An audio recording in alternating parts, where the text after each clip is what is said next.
Ladies and gentlemen, boys and girls, Spider-Man 4 is happening in the MCU. It was just last week when Tom Holland went on, I believe it was Jimmy Fallon's talk show, and officially announced, yes, Spider-Man 4 is happening. We're working on the script right now. We're going to start shooting next summer.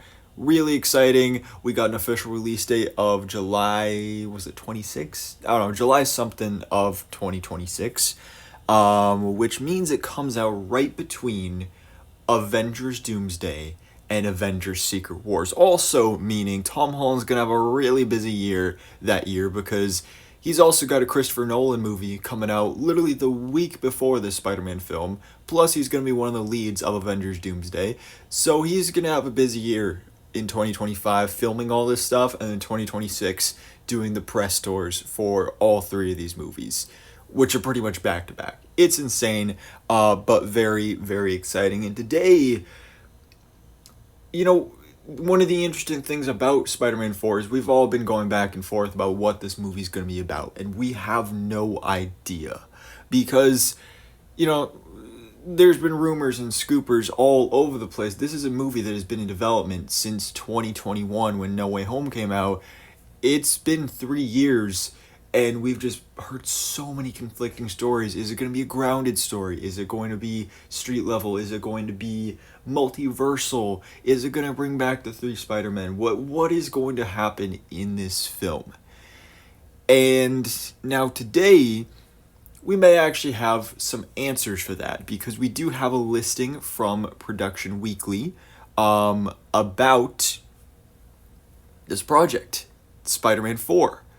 And so, obviously, Production Weekly is it's a reliable source because it's like the official listing of all productions that go into production.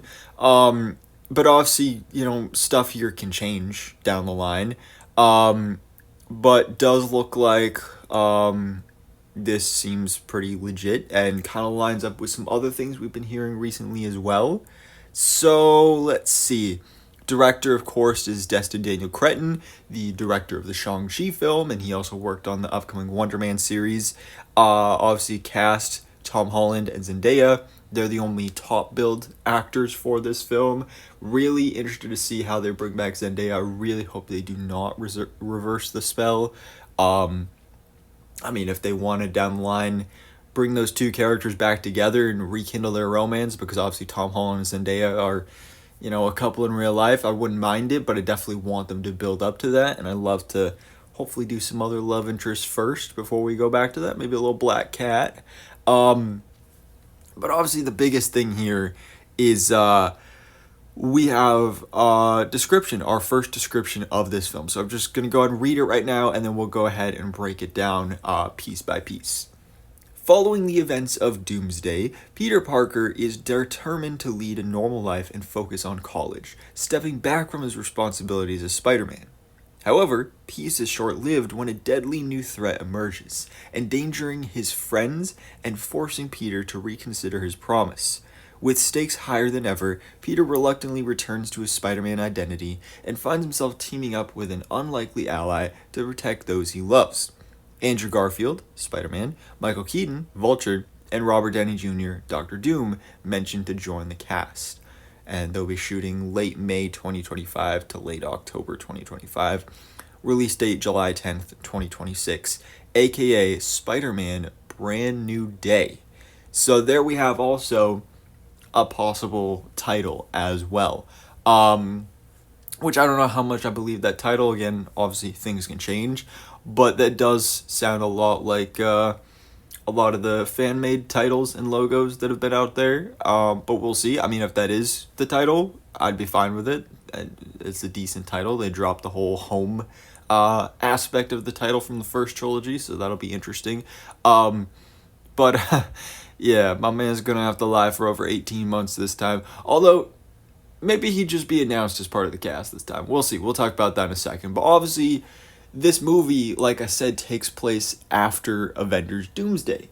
And with it coming out between the two films, we thought, okay, either that's going to be the case, and it's going to be a really big deal that it takes place after Doomsday and really kind of deal with the consequences of that, or it'll be a prequel slash current film. I don't even know what you would call it. A simultaneous film, like Ant-Man and the Wasp, where that took place before and during Avengers Infinity War.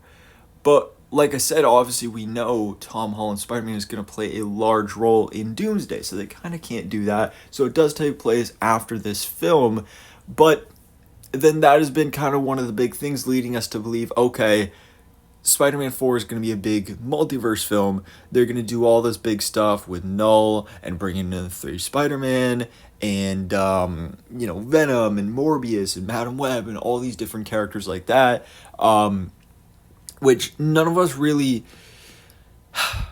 Like, it sounds cool, but also we, for the most part, just wanted a grounded, street-level story, and now it does seem like that's going to be the case. Even despite it taking place in the aftermath of Avengers Doomsday, what I'm thinking here is, obviously, Robert Downey Jr.'s Doctor Doom is going to be involved here.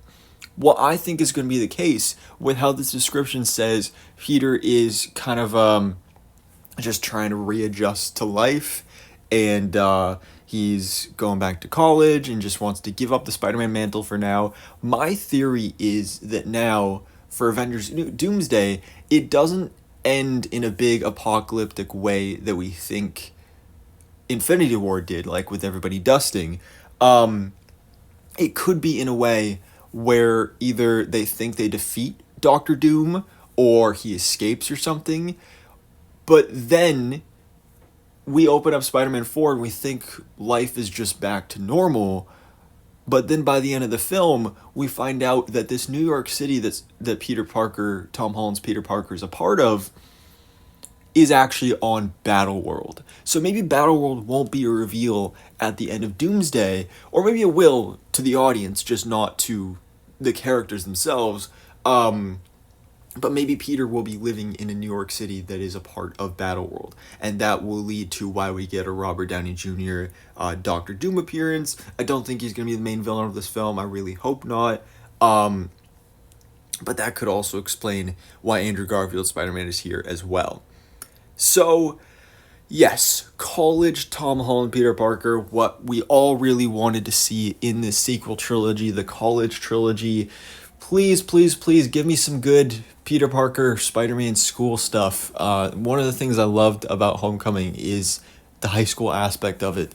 Give me that, but in college. That would be great. I would love that. Maybe introduce some new friends like Harry Osborn, Gwen Stacy. And I also think the idea of him wanting to give up the Spider-Man mantle is brilliant for this version of the character, because, yes, in a way, after No Way Home, he just kind of officially became Spider-Man, basically. The first trilogy was his full origin to becoming Spider-Man. But one of people's biggest complaints about this MCU Spider-Man, with the whole Iron Boy Jr. thing, is that he just loved being Spider-Man too much. And that is one of my minor complaints with Spider-Man Homecoming. I love that movie, though. But one of the gripes I do have with it is just the fact that Peter is ditching school and ditching everything else just to be Spider-Man, and not because he's needed, but just because he wants to be a superhero. So seeing that he now is kind of getting away from that, I think is a good idea and a good direction to move in. Now, Michael Keaton is returning as the Vulture. This we already knew about. I've reported on it in the past. He's going to be returning here, and I feel like when they tease in this description he's going to be teaming up with an unexpected ally, I feel like that will be Michael Keaton's Vulture. Obviously, I don't know how they're going to explain the connection, or if they're going to say that it even happened at all, the whole Morbius post-credit scene. But let's say that just Michael Keaton's Vulture, well, although if this is BattleWorld, then yeah, either way, he'll be here. And I think teaming up with our Peter Parker, which would be really cool, because we saw in the post-credit scene for Homecoming that he protected Spider-Man's identity. I'd love to see him part of the Sinister Six. It'd be great to get a Sinister Six in this, but I kind of doubt it. Maybe this ally unexpected ally could also be a Black Cat. Please, please, please, fingers crossed. He's in a lonely, dark space right now, people. Give him some Black Cat. We all want Black Cat. Cass Sydney Sweeney, she's perfect. Oh, I want Black Cat so bad. Please, please give it to us. But then also we have Andrew Garfield Spider-Man, which is so exciting. My favorite Spider-Man. Obviously, I still want TASM 3. Hopefully, fingers crossed. I'm still holding that hope, guys. But seeing him back here with Tom Holland Spider-Man is great. I love that. Obviously there's the joke he's going to be the werewolf again. He's going to have to lie about this for months. But like I said, maybe they'll reveal it in the ad campaign, with all the multiverse stuff. Maybe this is BattleWorld. Maybe we have 2 Spider-Men here. But then it does also bring up the question, okay, Andrew Garfield is listed here. What about Tobey Maguire? Are we only getting Andrew in this, or is Tobey going to be here and he's just like not officially signed on yet? What is the case going to be? I don't know.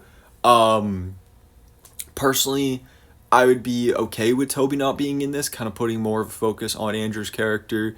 Obviously bring Tobey back for Secret Wars, hopefully. But definitely an interesting choice to just kind of point out there. No Tobey, it seems. But then the next big question is, okay, a new dangerous threat has emerged. Who is the villain of this movie? This has been, again, one of the big kind of back and forth elements of this film. And obviously we've talked quite a bit about Null. If they're going to go the multiversal direction, Null could be the villain of this movie.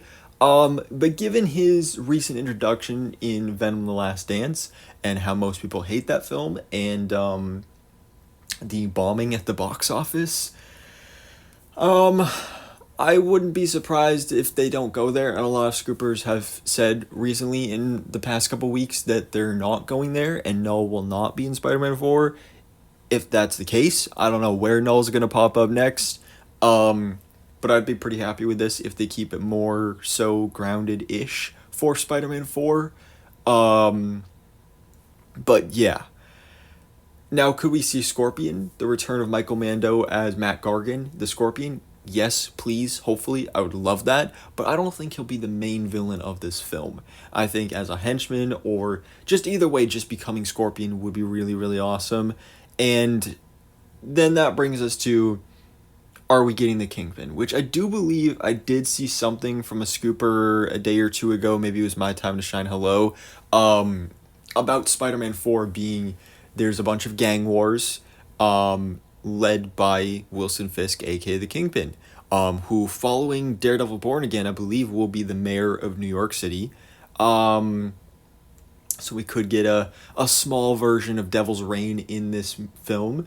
And that, I think, would be really cool. Get some other mob bosses in here. Get some Hammerhead, some Tombstone, Silver Sable, Silvermane. That would be really awesome to have, again, those grounded street-level elements of Spider-Man. But then the next question here is, okay, if we're getting Kingpin, which, again, is just a theory, will we get Daredevil? Now, another thing said by scoopers is, following the whole Kingpin thing, is that we probably won't be getting Daredevil in this film, mainly just due to scheduling issues. But if we do, it would be for a small appearance. So, okay. Spider-Man vs. Kingpin is just cool in general. He was like the main villain of the 90s Spider-Man series, so I'd be okay with Daredevil not being a big part of it, but also, at least for like one fight scene, Spider-Man and Daredevil teaming up would be awesome. So, obviously, fingers crossed for that. But yeah, so this is hopefully what we could be looking at for MCU Spider-Man 4. It's going to be a grounded film, a grounded street-level film, but also multiversal at the same time, because I do believe this will take place on BattleWorld, but I think that maybe that will be reveal throughout the film, and it will be a mostly normal New York City. The only real multiversal aspect of it is like, yes, it's on BattleWorld, but I think we'll be mostly staying in New York City. Is that we'll have some other characters like Michael Keaton's Vulture back in this universe, and Andrew Garfield's Spider-Man there, and just Robert Downey Jr.'s Doctor Doom out there somewhere. But yeah, I think this is a great idea, a great way to go for this. Please give me some Black Cat, maybe some Kingpin. You know, there's a lot of potential for this film, and definitely this description gets me a whole lot more excited for this movie now that we have some more concrete details. Again, it is Production Weekly, so it should be pretty reliable, but obviously information and details can change down the road. But for now, guys, let me know your thoughts in the comments below. What do you think about this official description for Spider-Man 4, supposedly titled Spider-Man Brand New Day? So guys, thanks so much for watching. Please drop a like if you enjoyed this video and hit the subscribe button so I keep you up to date on everything that goes on in the Marvel life.